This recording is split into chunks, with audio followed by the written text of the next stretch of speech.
Nagbabala sa publiko ang Office of Civil Defense o OCD sa panganib na dala ng malalakas sa pag-ulan dulot ng shear line, lalo't nakapagtala na ng ilang casualties sa ilang mga apektadong lugar sa bansa. Yan ang ulat ni Noel Talakay. 5 na ang nasawi nang dahil sa walang humpay na pag-ulan na dulot ng Intertropical Convergence Zone at shear line o ang pagsasalubong ng hangin amihan at easterlies o hangin mula sa karagatang Pasipiko na nagdudulot ng pag-ulan sa Mimaropa, Eastern Visayas at Davao Region. Ito ay batay sa tala ng Office of Civil Defense nitong Enero at 3 ngayong taon.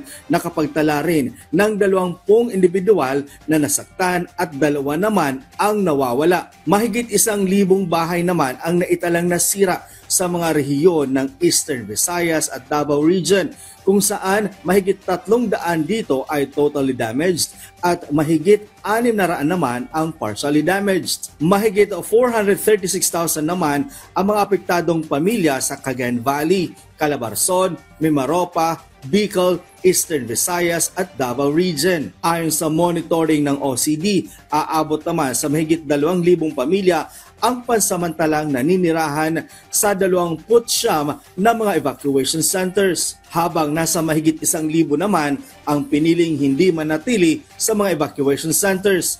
Ayon sa OCD, sa Davao Region pa lang aabot na sa mahigit 215,000 pesos ang kabuang nasirang mga ari-arian.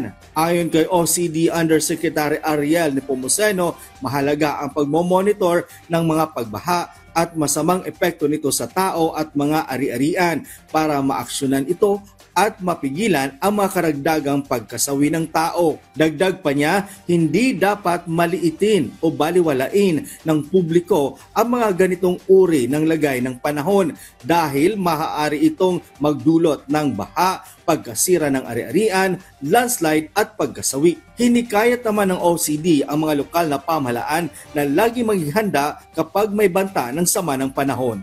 Noel Talakay para sa Pambansang TV sa Bagong Pilipinas.